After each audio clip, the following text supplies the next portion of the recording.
Hello class. Good morning, good afternoon, or good evening. So, this is my first video nga i-record for you. So, rigid kong medyo ah na medyo na delay man ako sang klase sa inyo. Pero you have there your module.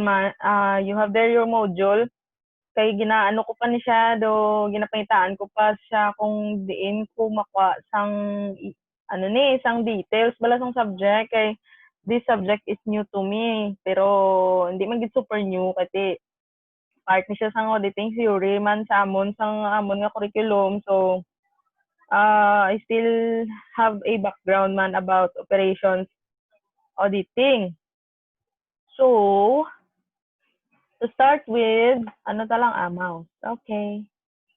So to start with, start tayo na sang aton klase kay para hindi man tayo lagas sa midterm kay final to final. So what is an operational audit?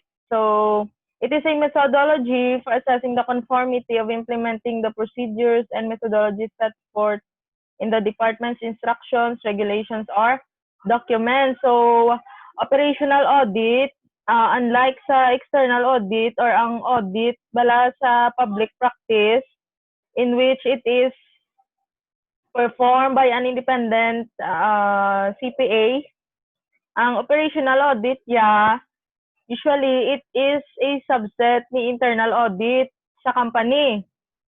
Galing si operational audit focuses on the operations saya sang entity. So si internal audit all encompassing na sa tanan nga aspects sang company si internal audit na ma-perform sang audit sa company. Si operational audit in here we focus on the operations of the entity to check to ensure the effectiveness and efficiency sang operation sang company.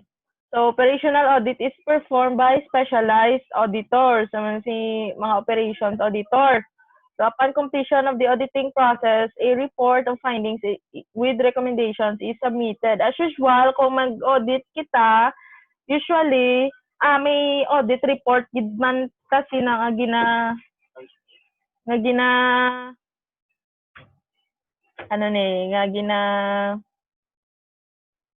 issue. Sorry kay nagsulod ako magulang sa kwarto. Kabalo ng klase ko. Sorry. So amo ni siya. So impact of operational audit on increasing customer satisfaction. So ano ang impact ng operations audit as to customer satisfaction, which is amo na siya ang a major goal man sang isa ka company na dealing with customers. So once we reach customer satisfaction, of course, we can have additional customers, increase ng sales no, and other benefits pa sa company. So we have here masulod si operational audit. So next is once an operational audit is conducted, it could identify points of non-conformity in procedure implementation. So di man nga pagsulod ni operational audit wala siya may makita nga non-conformity. Of course may makita gid na nga mga inefficiencies, mga lapses ang company. So dira yan na makita. So wala man niya sang perfect na company nga pagsulod ni operational audit, okay, perfect ang operations, very good. So hindi na siya wala. There's no such thing as that. So muna, identify points of non-conformities. And next, corrective actions by the management. So since nakita na yung operational audit, we have these following lapses, we have these inefficiencies, ineffective sa among aspect. So si management, ma-undertake na siya sang corrective actions address to that non-conformities nga nakita during the operations audit. And then, once ma-correct na siya, na-implement siya, there will be an increased efficiency and effectiveness since na correct na ang something wrong sa company. So, with that, the company could be able to be more efficient and effective in its operations. And having efficiency and effectiveness sa aton nga operations ng company, there will be an increased customer satisfaction. So, they will benefit, no?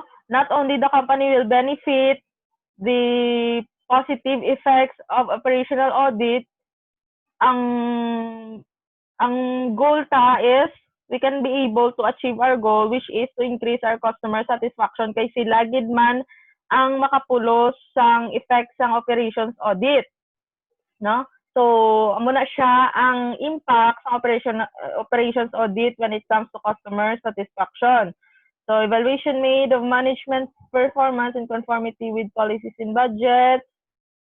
So an operational audit is a comprehensive form of an internal audit. So this type of audit attempts to improve the efficiency, tistingan ta siya efficiency and effectiveness of the internal operations. So amo na ang goal ni operations audit. So the objective is to appraise the effectiveness and efficiency, hindi siya maghalino, no? So the objective is to appraise the effectiveness and efficiency of a division, activity, or operation of an entity in meeting organizational goals. So amo ni siya ang ginano ya di. So why is there need for operational audit? So kagina nag-cite naman ko to sang benefits sa operations audit sang gin-discuss ko ang aring, of course, customer satisfaction. So, why is there need an operational audit? First is to identify poor work practices in order to improve them. So, we have operational audit para makita ta ang lapses ng company when it comes to their operation. So, one of which is if may poor work practices, no, dira man makita nga matingala lang si manager nga ano ni man nga kadamo man sang akon nga employee, pero ang employee sa akon nga department, pero why is it nga do kanubo sa ngamon production house do mo na. So pagsulod na ng operations audit, identify na, oy, there are some workers nga wala nagaobra, kung wala ilang manager, like that, no? Tapos, ngara man nga, ang ilang monitoring sa employees is, di gid mo sinaka-stricto, so si employee, hala, pinagusto lang, so, muna, dira na makita ni operations audit. So, si operational auditor man, syempre manugid na siya sa management. So those charged with governance na these are our findings. Amo ni ang gakatabo sa company. We have these following lapses. Amo ni minimo in order to improve them. So amo na siya. So verify that employees implement operations in conformity with instructions and regulations which guarantees achieving the desired effectiveness and efficiency. Also, sa operations audit, gina-check yaman as to how well are the employees are following the instructions and regulations, mga employee manuals, kung ang mga instructions nila, nga example, we have this manual to operate this kind of machine, so na. So dapat babalaan man na ni operations auditor, makita man na ni operations auditor, he or she must be knowledgeable of that para kabalo man siya to verify nga ang employee is naga-follow gid sa kamuning nga instruction or manual, no, in order to achieve effectiveness and efficiency. Next is to assist in the evaluation of quality control procedures adopted in the organization. So quality control, that muna siya ang to ensure nga ang aton nga operations is naga-follow gid siya bala sang proper nga ga-follow gid siya sang proper nga control. So wala lang saya ga pinagusto. So muna siyang ang na we need to have an operational audit to be conducted in the company. Next is to evaluate implementation processes in the organization. So sa class, an operational audit is designed to understand the responsibilities and risks faced by an organization, identify with management participation opportunities for improving control, and so on. So we have here, hindi siya kaigo sa screen. Why? Okay. Igoon ta. Wait lang. Makabudlay kung ano no, inang tawag sini. Mo sini, hindi ta kamit. Actually class, kung sample face to face, the way I deliver my online class, dere sa video, actually amuman ko na sa personal. Ko na sa personal, and of course medyo ga-undergo pa ko adjustment man japo. Wala katapos ang adjustment to sa especially amo ni ga online, so wala ko niya kaagi sa una, nagyan ang pandemic samtang eskwela. So kamo class, this is a challenge gid for you gid. So muna pakabakod lang be strong, kaya nyo ni, kaya tani. Kaya natin to. So wait. Hindi, sala. Amo na di dapat. How to conduct. Okay. So, how to conduct operational audit. So, amo ni siya ang major steps sa operations auditing. So, diri na di matiyog ang aton nga klase for the whole term, for the whole subject. So, overview lang ng operational audit process. No?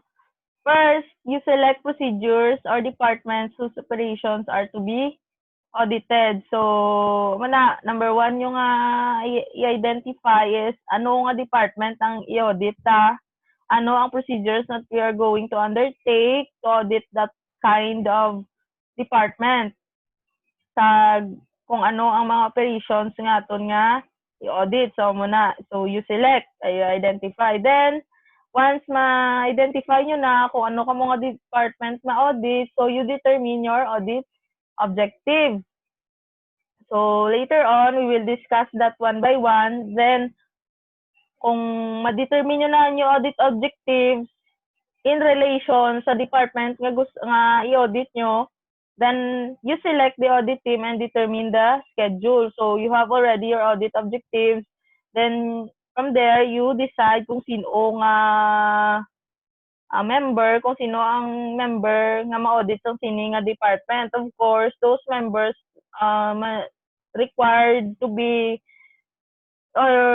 to have knowledge man about the department. Kaya example, kung example no, kaya batabi specialized auditors, di man gid nga not usually nga CPA gid, board passer gid. So there are employees man nga hindi sila CPA but they can also perform audit man sa isa ka department. Pero share ko lang no sa Ceres.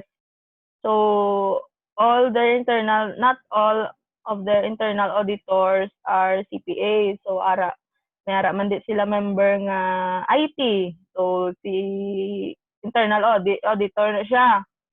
Pero IT, no? We're talking about sa internal auditors nga kasi si internal audit is hindi man na siya maglayo sa operations audit. Kasi si operations audit ya di ba ga-focus siya sa operations.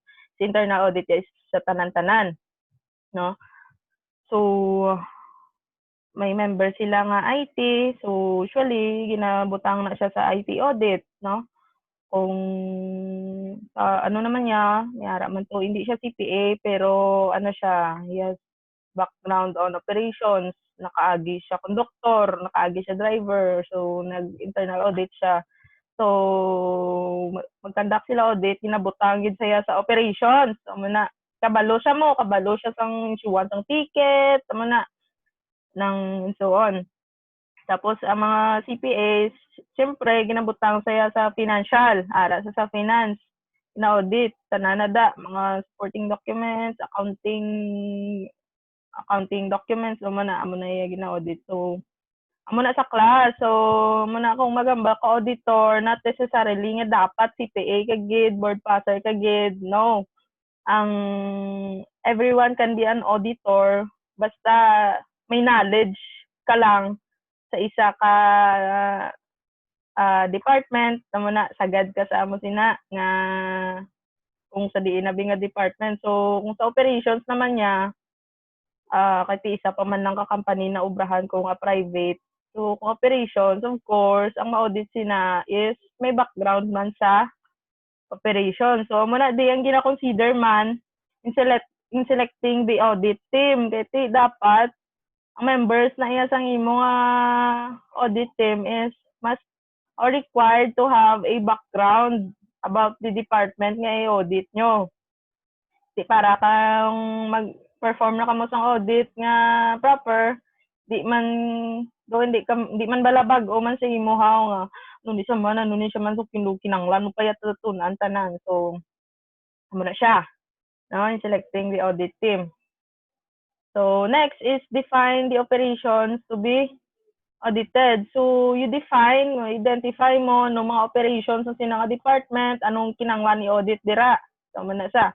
To determine the audit scope, later on we will identify kung ano ni siya ang sakop sang audit scope or what are the questions that need to be answered in determining the audit scope. So next is prepare audit checklist. So we have this audit checklist and I'm thinking ipa-assignment ko na sa inyo para makita or ma-research man what are the different examples of audit checklist, ano iya nga itsura. Excuse me. So, prepare audit checklist. And next is you inform employees to be audited. Of course, you inform gi sila kay base makadto ka lang tong ma'am sir ma-audit ko. Ay, wala sila kabalo no ano siya no, hindi man gid nga unprofessional pero do ka ano man siya do sa kabalik-awot nga wala ya kabalo ang employees nga imo i-audit unless lang kung ano kung there's something fraud audit fraud audit pangibot ka lang. So usually kung fraud audit ka niya ginapa bakasyon mo ang empleyado nga involved sa amo ni nga transaction nga kinanglan ni audit or operation nga kinanglan ni audit. So first you must inform, especially the manager kay na may ginapirmahan na sila mo before you audit. Then implement auditing. So once may inform na employees, so you perform your audit process. Then after that, prepare audit summary report. Of course, ang gina-audit nyo, summary nyo na, then you make a report kung ano ang mga findings nyo sa audit. Then, kung makita na mga lapses, naka-report ka na, of course, corrective actions will be undertaken. Kung ang department is compliant gid saya no pagsugo sang management ng amuning gin report ng audit ng operations auditors we have this following lapses, mga kakulangan sa operations nyo. So correct nyo ning mga lapses nyo, mga sala nyo. Then of course, syempre mapati man na ang department kay ara na niya sa babaw no nga order. Then once ma-implement ta mga corrections, you follow up. Of course, follow up gid kam you check kung na-achieve gid man ba lang inyong audit nga goal nga ngini nga department dapat mo na ni siya nga situation niya, wala na sila hindi man gid nga super 100% correct na sila no. At least kung ano nakita sa ang operations, kung anong nakita nga mga lapses sa operations audit, gin koreksyonan sang department, follow up mo kung nagmayo na ang ilang operations sa sinang department. So you very important nga i-follow up para to check man kung correct gid man na sa department or wala. So that's it, class. That's how you conduct operational audit sa company. So I'll make a separate video in which discuss ang isa-isa gini no, in-depth discussion about these steps. So I'll make another video for this para hindi mabugatan si Zoom. Pag hindi man tayawan convert into MP4. So thank you, class, and have a nice day.